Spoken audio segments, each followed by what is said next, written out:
नमस्कार दोस्तों, मैं सूरज लाल संत कबीर विद्यापीठ के इस ऑफिशियल यूट्यूब चैनल पर आप सभी समस्त छात्र एवं छात्राओं का हार्दिक स्वागत है।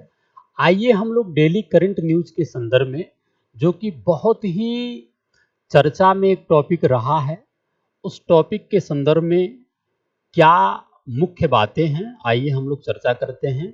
और वह टॉपिक रहा है विशेषकर इजराइल और ईरान के बीच जो वर्तमान में एक संघर्ष की प्रक्रिया चल रही है। असल में मामला यह है कि एक प्रमुख न्यूज़पेपर जो आप देख रहे हैं, बिजनेस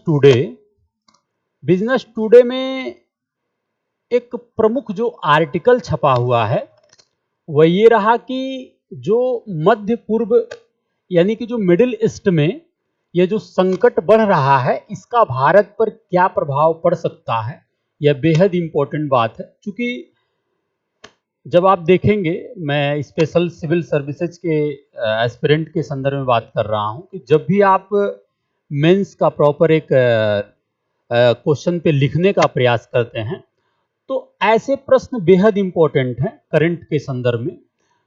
तो क्या प्रभाव पड़ सकता है भारत में, इसको थोड़ा सा देख लेते हैं। ऐसा थोड़ा सा हम बात करते हैं कि मुख्य मामला क्या है। देखिए, मुख्य मामला इसमें यह रहा कि आप जानते हैं कि पिछले कई महीनों में आप निरंतर देख रहे हैं कि ईरान और इजराइल के बीच जो है, पहले तो यह प्रक्रिया अप्रत्यक्ष रूप से दोनों आपस में संघर्ष कर रहे थे, लेकिन वर्तमान समय में ये दोनों जो है प्रत्यक्ष संघर्ष में आ गए हैं। ऐसा इसलिए क्योंकि आप जान रहे हैं कि जो ईरान है, ठीक है, और जो इजराइल है, आप देख रहे होंगे कि अभी इजराइल के साथ फिलिस्तीन का विवाद चल रहा था, पिछले बहुत सारे महीनों के पहले की बात है। उसके बाद आप देखेंगे कि धीरे धीरे इजराइल का फिलिस्तीन विवाद बढ़ते बढ़ते इजराइल से संबंधित जो कुछ देश हैं, जो कंट्रीज हैं, उनके बीच बढ़ता बढ़ता यह विवाद चला गया। और यह विवाद बढ़ते बढ़ते आप देखेंगे ईरान तक चला गया, क्योंकि कहीं ना कहीं संपर्क ईरान से जुड़ा हुआ था।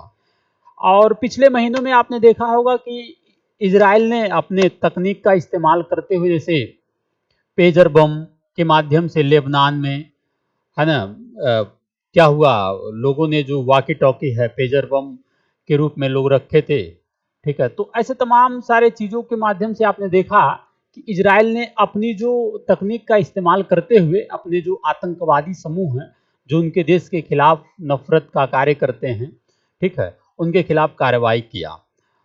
ऐसे बढ़ते बढ़ते अभी आप देख रहे हैं कि ईरान में जो हिजबुल्लाह थे, एक मुख्य रूप से आतंकवादी समूह के ही प्रमुख थे, तो फिर इनको भी ईरान में ही अभी इजराइल ने अपने मिसाइलों के माध्यम से मार गिराया। तो फिर ईरान जो है इस तमाम सारी बातों को लेकर के थोड़ा सा उग्र विचारधारा में आ गया ईरान। और आप देखेंगे कि ईरान ने किया क्या। ईरान ने ये किया कि अभी, ये जस्ट न्यूज की बात है, ईरान ने जो है अभी एक दो दिन पहले की बात है कि आप देख रहे हैं कि मिसाइलों का एक, जैसे आप देख रहे हैं ना, पीछे हमारे पीछे आप देख रहे हैं एक दिवाली सा दिख रहा है, मिसाइलों का एक ऐसा जो है, लगभग बताया जाता है 200 मिसाइलें जो है ईरान ने इजराइल के ऊपर छोड़ा। लेकिन बात यह है कि इजराइल के पास जो उसका डिफेंस सिस्टम है, आप देखेंगे आयरन डोम जैसे एंटी मिसाइल वाले सिस्टम डिफेंस हैं, उन्होंने उसको रोका और इजराइल का बहुत बड़ा क्षति नहीं हुआ है। लेकिन ऐसे मुद्दे जो है, कुल मिला जुला करके कहने का तात्पर्य है, मिडिल ईस्ट में जो है ईरान और इजराइल के बीच ये जो मामला है वह गहराता जा रहा है। तो ये एक बहुत बड़ी समस्या है। और इस समस्या को लेकर के भारत पे क्या इसका आर्थिक प्रभाव क्या पड़ सकता है, तो इसको थोड़ा सा हम लोग देखने का प्रयास करेंगे। ये आप देख रहे हैं ईरान के सुप्रीम लीडर जो है, ये हैं खमेई जो है इनका नाम है, और ये आप इजराइल के प्रधानमंत्री बेंजामिन नेतन्याहू हैं, ऐसे आप देख रहे हैं। तो क्या प्रभाव पड़ सकता है, ऐसा नीति निर्माताओं का मानना है कि सोने और कच्चे तेल की कीमत में उछाल आया है बाजार में और बढ़ ही रहा है, ठीक है, निर्यातक चिंतित हैं, ठीक है। तो ये बहुत ही इम्पोर्टेंट बात है। और तो इस प्रकार आप देख रहे हैं, अभी आपने देखा कि जो कच्चे तेल है उसका दाम बढ़ गया है। ठीक है, कच्चे तेल का दाम जो है मुख्य रूप से कच्चे तेल की कीमतें बढ़ने लगी। दुनिया के दूसरे सबसे कच्चे तेल आयातक भारत के लिए संकट का नतीजा कच्चे तेल की ऊंची कीमतें हो सकती हैं, वृद्धि हो रहा है, और जो मुद्रास्फीति के दबाव को और बढ़ा सकती हैं, और भारत के आयात बिल को भी प्रभावित कर सकती हैं। क्योंकि आपको पता है कि जो मिडिल ईस्ट है, वहाँ से जो तेल का एक प्रकार से आयात होता है भारत के लिए, आप देखेंगे चाहे स्वेज नहर का मार्ग हो, चाहे लाल सागर का मार्ग हो, तो फिर ऐसे संकट में जो है ये मामला गहराता चला जाएगा। फिर जैसे आप देख रहे हैं, चूंकि ये एरिया आप देख रहे हैं ना, ये मिडिल ईस्ट का एरिया है जो अभी फिलहाल बहुत ही संकट में है। ये जो आप देख रहे हैं ये मिडिल ईस्ट का एरिया है, ठीक है, जो फिलहाल बहुत ही संकट में है, ठीक है।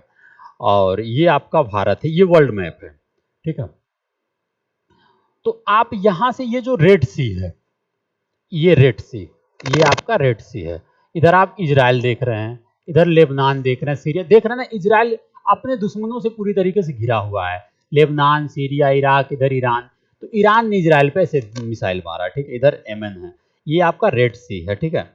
रेड सी हो गया। इसके बाद आप देखेंगे कि जो है फिर स्वेज कैनाल में आप देखेंगे, ठीक है, स्वेज नहर आप देखेंगे, यहाँ से जो है, यहाँ से भूमध्य सागर से होते हुए ऐसे स्वेज नहर लाल सागर होते हुए निकला है, ठीक है।